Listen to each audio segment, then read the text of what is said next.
चूना पत्थर का गढ़ है, बिहार का ये 2 जिला चूना पत्थर का गढ़ है, और यहाँ बहुत सारी क्या है फैक्ट्रियां थी, है नहीं, क्या है थी यहाँ पे। देखिए फैक्ट्री के लिए इकोसिस्टम का होना जरूरी है। आप बताइए अगर सपोज कीजिए कोई ऐसा गली है जहाँ हॉस्टल भले सस्ता है लेकिन रात में कोई आपका सामान छीन लेगा, कोनो घर में घुस के दूध तमाचा दे देगा, यहाँ पे नहीं समझ में आया, तो आप रहेंगे? बिना मतलब कोई अजराएगा, गाली गलौज करेगा, रहेंगे नहीं? तो हम लोग के साथ भी ना कुछ कुछ जो फैक्ट्री, हम कई बार हम सुनते थे ना कि बिहार में फैक्ट्रियां क्यों नहीं आई थी, तो एक दो फैक्ट्री वालों से हम मिले, तो क्या कहता था पता है कि ट्रकवा जाएगा ना तो जानबूझ के अजुरा जाएगा सब। भाई बिना ट्रक के तो एक मुर्गी का चला जाएगी तो 25,000 निकाल दे। भाई आप समझो एक सिस्टम बनाना पड़ता है किसी चीज के लिए, इको सिस्टम। किसी भी राज्य को अगर बर्बाद करना है ना तो व्यापारियों को खत्म कर दीजिए, यहाँ पे वो राज्य बर्बाद हो जाएगा। देखिए नौकरी पेशा से क्या होता है ना कि खुद पे हम लोग को ज्यादा होता है। अब जब कोई नौकरी कर रहा है तो वो जो काम कर रहा है वो प्रोडक्शन है, ठीक है, लेकिन उससे जो बेनिफिट है बस उसको मिल रहा है। लेकिन अगर एक फैक्ट्री लगती है ना तो डायरेक्ट इनडायरेक्ट हजारों लोगों को रोजगार मिल जाता है। अगर किसी फैक्ट्री में 5,000 लोग काम कर रहे हैं, समझिए कि कम से कम 50 होटल, ठेला, चाय दुकान, तो जो उस लेवल के लोग हैं जहां मतलब सपोज कि किसी ने नहीं पढ़ाई किया है, आप उसको नौकरी पे नहीं ले जा सकते, और पैसा नहीं है तो खुद का बिजनेस भी नहीं खड़ा कर पाता है, तो छोटे बिजनेस भी क्या हो जाते हैं, रन कर जाते हैं। तो ये सिक्योरिटी, ये सब चीजें क्या होनी चाहिए, ज्यादा होना चाहिए। और हमारे यहाँ क्या है ना, इंडिया में ज्यादातर कानून मजदूरों को ध्यान में रख के बनाया गया है, समझ में आ गई नहीं आ गया यहाँ पे।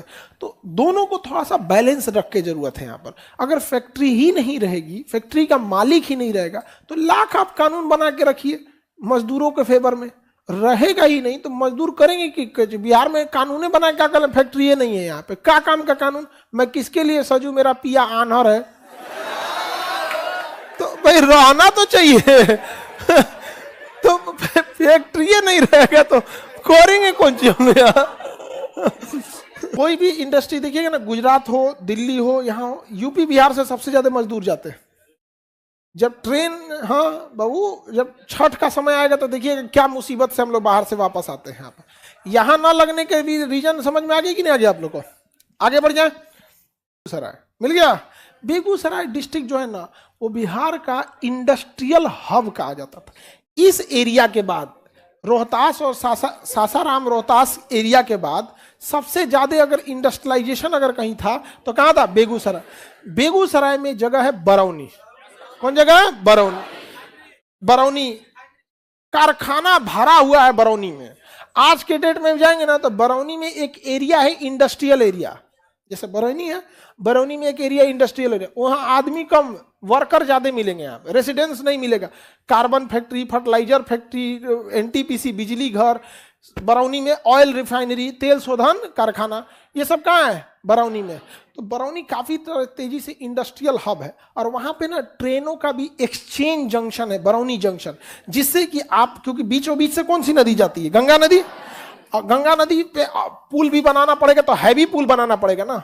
अब जैसे देखिए गंगा नदी में ट्रेन हाजीपुर तक चली जाती है पर पटना नहीं आएगी, आ ही नहीं पाएगी। इतना जिस समय जब ये बनाया जा रहा था, पटना आने के लिए उसको विशाल पुल पार करना पड़ेगा हाजीपुर के बाद, उतना बड़ा पुल तो डाइवर्ट कर दिया। तो ट्रेनें जो आती है ना यहाँ से, तो सिवान छपरा होते हुए ऊपर की ट्रेनें ऊपर ही निकल जाती है, और जो नीचे वाली आती है गया रूट वाली, वो नीचे से नीचे निकल जाती है। अरे भैया तो दोनों को मिलाइएगा ना कहीं, कि ऊपर वाला को ऊपर से भेज देना है और नीचे वाले को नीचे से भेज देना है। यहाँ पे किसी दिन ऊपर वाला ट्रेन ट्रैक गड़बड़ हुआ, कोई ऊपर का पुल टूटा तो ऊपर वाला जाम, या नीचे वाला किसी ने डिस्टर्ब हुआ तो नीचे का नीचे रह गया। कहीं तो एक जगह मिलाइएगा ना ट्रांजिशन के लिए। तो बरौनी में, कहां पे, बरौनी में, तो कहां मिला है, बरौनी में। हाथीडा स्टेशन पड़ता है, ऊपर से निकल जाता है राजेंद्र सेतु, हाँ, बरौनी मोकामा के ऊपर से ऊपर जाएंगे तो ये इस एरिया से नीचे से मोकामा ऊपर से निकल जाता है स्टेशन। तो काफी क्रॉस करने के लिए था। बाद में इधर बना दिया गया पटना में जेपी सेतु। पटना में क्या बना दिया गया, जेपी सेतु, तो क्रॉसिंग के लिए था। वो तो अभी चालू हुआ है जेपी सेतु, बट उतना ट्रेन का आवागमन इतना जल्दी तो हो नहीं जाता। तो बरौनी एक नॉर्थ बिहार और साउथ बिहार के ट्रेनों के लिए एक जंक्शन पॉइंट का क्या करता था, काम करता था। समझ में आ गया कि नहीं आ गया? क्योंकि बहुत बड़ी नदी थी तो इतना छोटा छोटा पुल से तो काम नहीं चल पाएगा। एक घर में खूब से खूब 10 गो पंखा रहेगा, 20 गो ट्यूबलाइट रहेगा, इससे ज्यादा रहेगा क्या? और भी कंटिन्यूअस सब एक साथ नहीं जलेगा। जो ने कमरा में है आदमी वही वाला इसमें सब। अच्छा पंखा चलना बंद हो गया? अच्छा ठंडा आ गया यहाँ पे। चलिए अब आदमी भर ठंडी नहाएगा नहीं, लेकिन होली में सब सधा देगा। नहीं समझे? बैलेंस है। हर ठंडी और जाके आज नहाना है ना जी? कल था, आज है, आज है, आज। हाँ कम से कम आज नहा लेना जी तुम लोग। हाँ अभी एक बार होली मनाएगा तुम लोग, आज नहा लेना। देखो इकर बिहार में खाने में मिलावट, कहाँ के खाना में मिलावट नहीं जी, हर जगह। वहां पे दिल्ली वगैरह में जाते हैं ना, तो हमसे खाना के लिए पूछता, हम कहते देख भाई तुम स्पेशल छोड़ के हमको कुछ खिला देना। जहां आप कहिएगा स्पेशल, इतना बटर डाल देगा, झोंक देगा, इतना घी चाहे बटर और क्रीम लेके ऐसे ऐसे डिजाइन बना दो, और उसके ऊपर धक ऐसे कुछ कुछ पनीर रगड़ के गिरा देगा इतना। यहाँ पे चीज चीज होता है उसको, चीज ये कौन चीज होता है? अरे हम लोग को खैले रहे आदमी, तब तो एक दो बार हम गए, हम कहे देख भाई तुम हमको स्पेशल छोड़ के कुछ भी खिला दे, सब चलेगा। जहां स्पेशल बोलेंगे, एक कटोरा मक्खन ये वो ले आके भर के दे लीजिए खाइए। हाँ अच्छा जहाज वगैरह में जाइए तो गलती से स्पेशल चीज मत बोलिएगा, घास उस दे देगा। हाँ महात्मा गांधी गए तो डीएम को पहले लेटर दे दिए कि हमको अनशन करना है। डीएम देख के हड़क गया कि भाई साहब ये पढ़ा लिखा आदमी कहाँ से आ गया, क्योंकि प्रोसीजर फॉलो होता है, आपको पहले से लेटर देना होता है, सूचना दे दी है कि हम अनशन करना चाहते हैं, इसमें पुलिस सुरक्षा दे, हमें हमारा अधिकार है। डीएम कहा कि यार इतना पढ़ा लिखा आदमी चला है, दिक्कत हो गया यहाँ पे। महात्मा गांधी जब अनशन पे बैठे ना, तो लोग दूर से भापते थे लोग यहाँ पे, ये कहीं पुलिस तो नहीं आ रही है, क्योंकि हम लोग गुलाम थे ना, गुलाम को कोई कहीं मार देता है, गोलियां मार देगा तब क्या करें। तो आदमी अनशन में धीरे धीरे आया, हवाई चप्पल हाथ में लेके भाई भाग। गांव का आदमी चप्पल उठा के भागता है, हम लोग भी छोड़ दे चप्पल उठा के भागते थे। बैठिए हो भागे कोई तो भाग जाइए।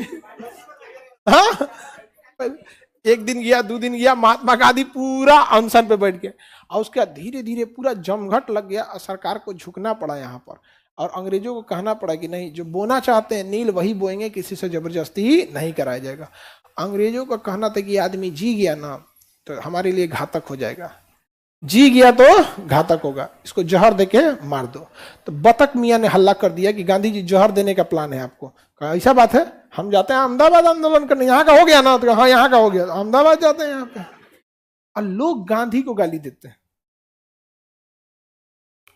देखिए अगर एक व्यक्ति को कहिएगा कि जिसने विभाजन किया, तो जिन्ना नाथूराम कोट से मार देता जिन्ना को, खत्म कहानी।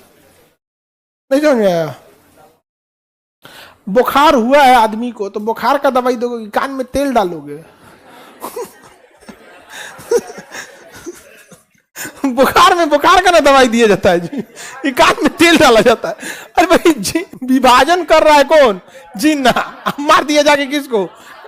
कोई और छोड़ दिख रहा है आपको? बताइए, गलत सुपारी दे दिया।